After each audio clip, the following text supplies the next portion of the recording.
Hey folks, welcome back to Law Creations. Welcome back to another video that I just wanted to share with you guys. My newest 1/12 scale custom diorama. It's an industrial sci-fi style diorama. It's a commission. It's going to a gentleman in New York. And this is really the first science fiction diorama I have ever made and created. So it was a very challenging build, as most of the pieces and the displays that I build are 1/18 scale and not quite this large. But I learned a lot doing it. I had a lot of fun doing it. I was frustrated doing it. It took me over a month to complete. I probably got 20 plus hours into this, and most of it's just how I work and my style, I guess, in painting and just wanting things to look right. So yeah, let me go over the diorama with you guys and just and show you what's going on. The reason why it took me so long to build was, if you saw my last video of my update in process build, there was quite a bit about this back wall here I didn't like. First being the window I had up here. So I went through all the process of putting that window, and then when it was in, I didn't like it. I didn't like how it took pictures. I didn't like,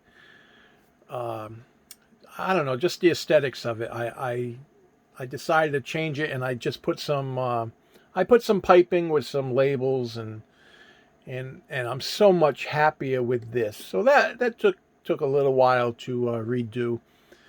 And if you saw my in process video as well, I wasn't happy with these particular windows, this particular displays. First of all, I used super glue, and I got super glue all over the plastic from my fingers.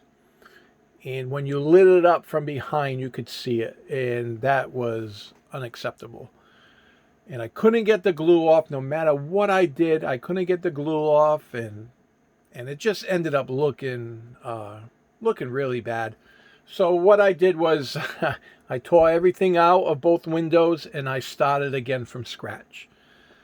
That took a lot of time, but I had to do it because the gentleman that commissioned it, I don't want to send him a piece where it's where I know there's a flaw, in not a flaw, but a FLAW flaw, if that makes any sense. And knowing I could fix it, so I went ahead and fixed it. And I avoided super glue at all costs. I didn't use super glue at all for any of this build, only because I can't stand working with it. It's great because it sets up quick. It adheres really well, but you heard me talk about super glue before. So anyway, so I replaced all the glass. It's nice and clean. I used a combination of wood glue and some Mod Podge. And what I did was, wherever I had to glue the plastic, I just sanded the plastic, and I used that particular glue, and it held perfectly. And it was a lot cleaner to attach everything. I didn't get the panels dirty. These are nice and clean and spotless. So much happier with that. The door is just out of, this is just made out of foam board, carved. A little bit of styrene running through, just for different accents. I got some signage. I used some metallic paint, some gray paint, some black wash. Found these off of the internet and cut those out and put them there. I thought it was pretty cool, that particular shot. So those particular numbers. Yeah, and up here is just some random things that I cut and carved and put in place, and it looks really nice. It's just like I say, I've never really done a sci-fi, so I try to get everything cohesive and flat and not have much I don't know, much protruding, much I don't know, like moldings and stuff like that. So I try to make it nice and flush. The door obviously is not flush, but it is a door and it needed a doorway, so a nice area. So that's what I did. So all this is 1 inch pink insulation. I believe it's 12 inches high. Maybe a little over 12 inches high on both walls. It's about 15 inches wide and maybe about 12 inches deep. So it's a good size dio. It's my biggest dio that I've made to date. And so let's see, the particular flooring here is it gives it a nice shiny reflective look. Is just these particular chopping mats. I got them at a dollar store. You get 2 for $1. And that's what I use for my windows. That's what I use back here. And on the side over there. So these are really versatile pieces. And it comes a little bit frosted already. As you can see, if you look through, it's frosted. So, and it's smooth. And what I did with these is I just spray painted underneath like a metallic color. And because this I found was a little too clear, a little too white, a little too clear to put down. I don't like that particular look as opposed to this. This blends in a heck of a lot better with the piece. Let's zoom in a little closer. We'll take a closer look. Everything can be backlit. These particular panels, if you put a light behind, it can be backlit. And what I did was I took a top loader, which is a 2.5 by, I believe, 3.5. It's for your baseball cards. And I glued it in the back, and I cut strips of, I cut like a colored strip. This way here, the gentleman can replace whatever colors he wants to be backlit back there. So just to give you an idea of, I kind of have a light yellow, piece back there now. And that gives you an idea of what can be done. I'll light it up at the end of the dio so you guys can see what it looks like lit up. I think it's a really nice effect. These lights here are just a string of lights that I picked up at the dollar store. Yeah, so, and they light up and they're nice and bright. I had to actually put a little bit of satin red in here to kind of tone it down a little bit. This is just a light that takes two. These take two AA batteries, and this one is attached via a 9-volt battery. So yeah, but that's the back wall. I did a little bit of like a caution area there, and I asked the gentleman how much he wanted it weathered, and with it being an industrial science fiction type of deal, he didn't want it weathered that much. So that's unusual for me, only because my wheelhouse is painting and weathering. That's my strong suit when it comes to making dioramas. So I really reserve myself in regards to the weathering on this particular piece.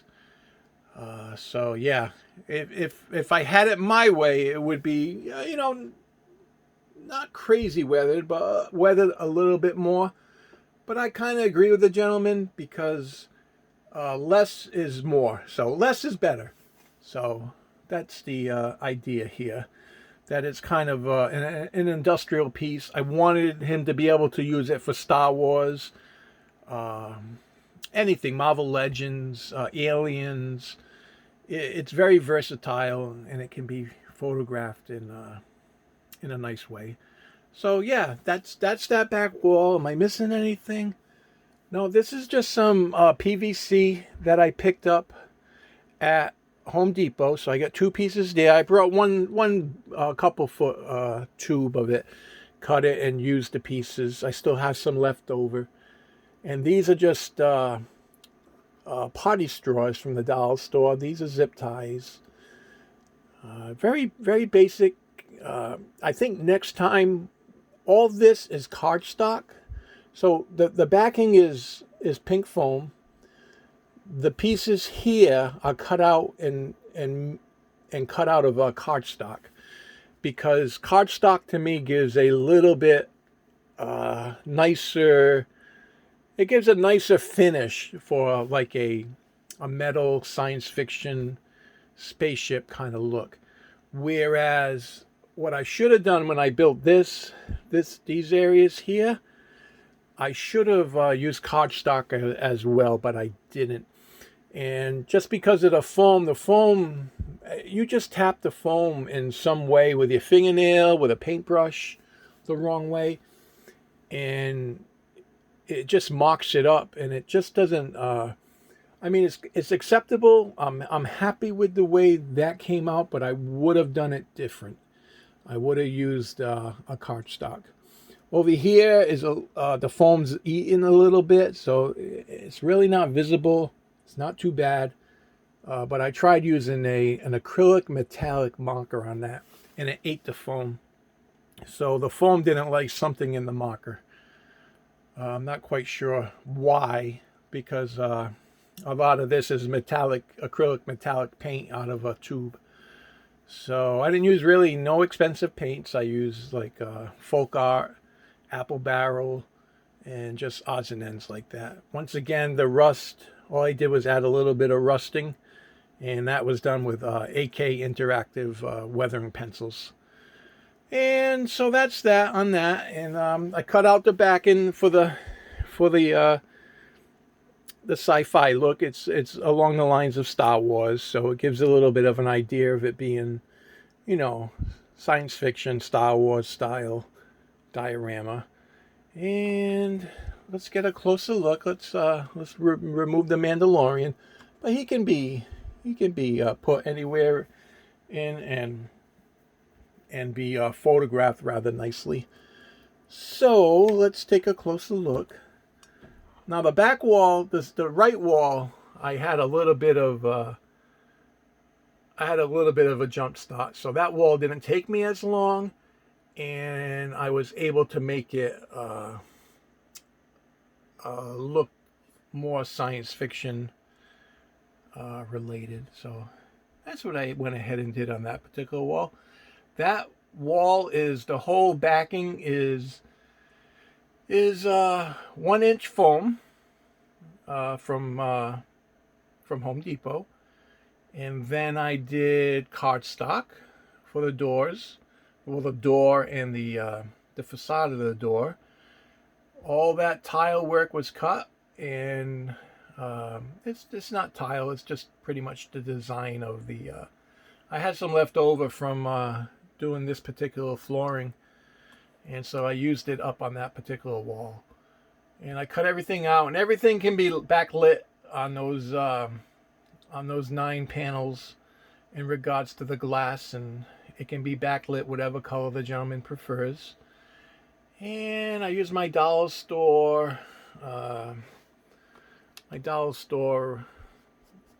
texturing here from a garage sale sign on the back.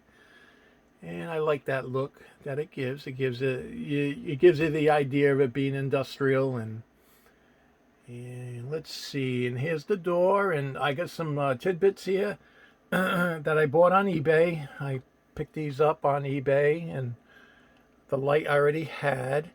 And I just have a little bit of a design on the door. I got a panel that I picked up on eBay. And this was on eBay, and these are just pieces of rubber that I cut to size and glued in, and yeah, that's what I did. So I really like that that wall. It's different from this one. This one is more like a bay, large cargo kind of door and wall.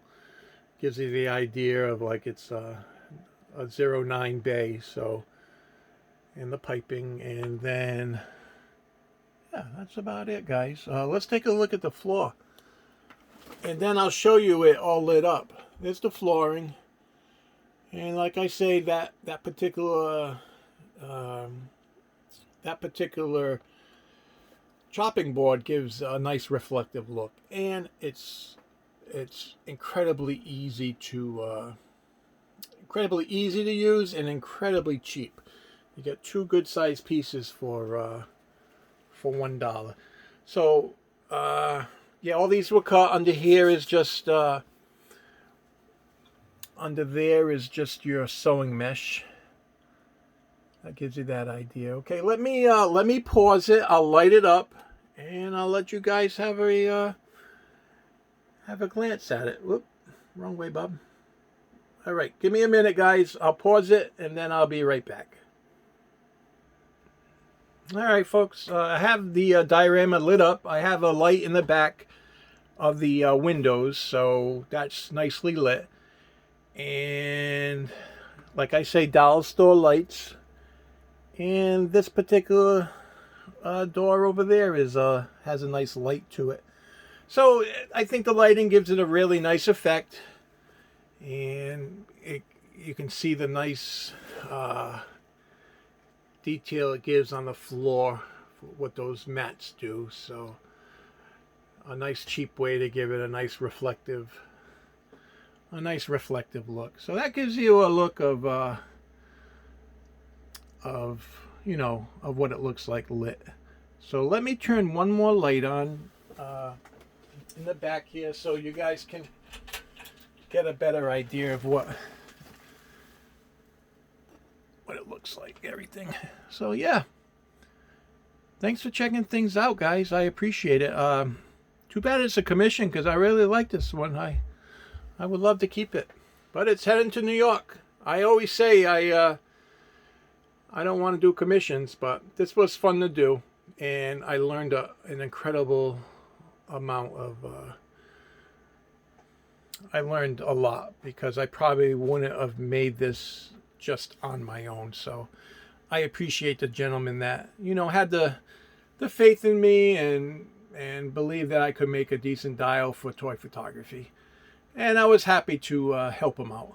So yeah, that's it, guys. Stay tuned. I still have my action figure haul that I've collected over the last month and a half or so, and I'll reveal those. We'll do a quick video and show you what I picked up. But just one more thing. I told the gentleman I work slowly, and he was okay with it, which is cool. And I'm really happy it's done. It took me about a month, and it took me about 5 weeks to finish. I would have been done sooner, but unfortunately fortunately I took the time and fixed the things that were wrong with this particular piece. So thanks for checking things out, guys. Enjoy your night. I hope everybody's well, and be safe. Take care, folks.